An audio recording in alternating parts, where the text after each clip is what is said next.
Maraming salamat po, Ginoong tagapamahalang hukom. Sa ating pong saksi, kayo po ay taga Baguio? Yes po, Your Honor. Saan po kayo sa Baguio?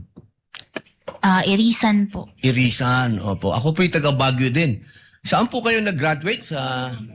St. Louis University po. Ay, alumnus po ako niyan. Sa Boys High po ako. Dahil po dyan, hindi ko na lang po kayo pahihirapan. Tayo na lang po ay maging magkababayan na lang sa Baguio. Gusto ko lamang pong magbigay ng impormasyon na lang sa inyo. Opo, kasi naririnig ko yung pag-uusap nyo ng prosecution at ng defense tungkol doon sa success ng confidential fund. Ako po ay may mga ibibigay na information sa inyo. Pwede po kayong magsabi na lang ng oo o hindi kung naintindihan po ninyo. Alam ko naman maintindihan mo, taga Baguio ka eh. Opo, noong pong pinag-uusapan natin yung patungkol sa mga terorista, na pag-uusapan po lagi ang ating Vice Presidente. Ang ating pong Vice Presidente magmula 2016 hanggang 2022, siya po ay naging mayor. Alam niyo po ba yon? Opo, Mayor Opo. ng Davao. Yan, opo. Sa Davao po, meron po dyan na-identify na 55 na mga tinatawag na alternative at yung mga lumad schools na infiltrated ng terrorism. Nabalitaan niyo po ba yon? Hindi po ako hindi ko po gaanong napakinggan po yun. Hindi po ako aware yun. Opo.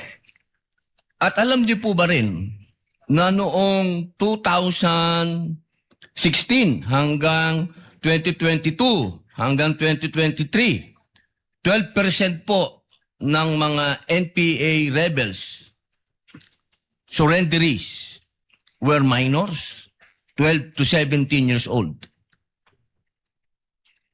Hindi po ako aware dun po. Maubos na po yung aking second round na lang po ako. Salamat, kabayan. For a brief interjection, and Senator Marcos for a brief interjection to avail of round one, then we call it a day.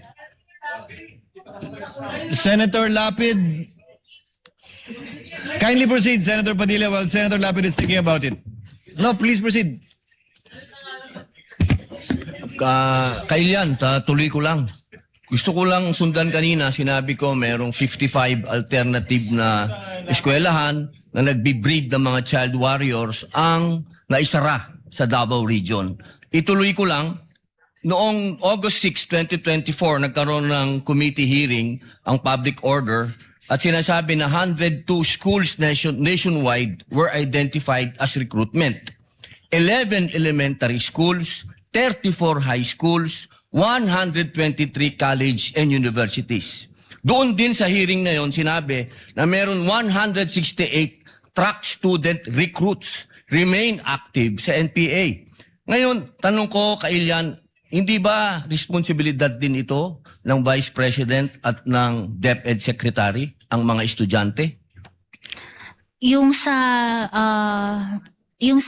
anong tawag dito, sa college po, yung DepEd po kasi is hanggang sa high school. Opo. Opo, yung binanggit ko po kasi kanina, 55 na alternative child recruits.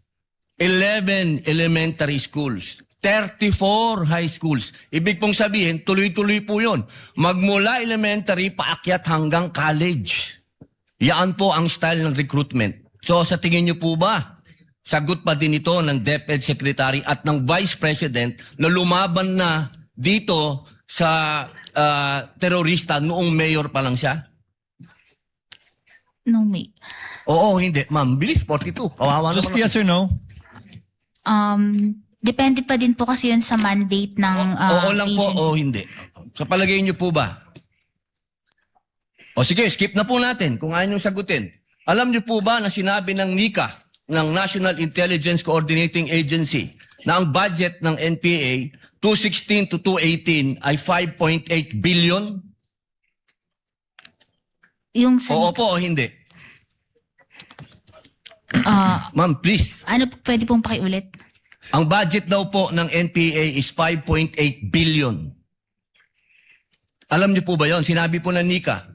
Hindi ko po narinig yun sa Opo. news. Sa palagay niyo po ba, sapat yung budget na magkano po ba ang sinasabi niyo? 500 million ba ang naibigay? Pero yung Kasama na po yung sa Vice President at sa DepEd. 600 Kumpara niyo po sa 5.8 billion. Sapat po ba yon?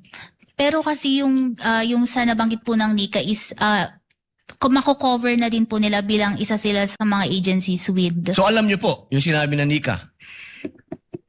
Alam niyo po. hindi ko po Yung narinig tungkol yun lang po sa estudyante. Kasi alam niyo naman po, sa ngayon, ang nasa front na inilalagay ay mga estudyante. Nabalitaan niyo po ba yung mga namatay nung huli na mga estudyante? yung violence po sa school. Opo, ito na lang po. 8 seconds na lang po ako. January 1, 2024, sinabi po ng AFP na there is no more guerrilla active front. So, ibig sabihin po, successful. Based po sa AFP. Salamat po.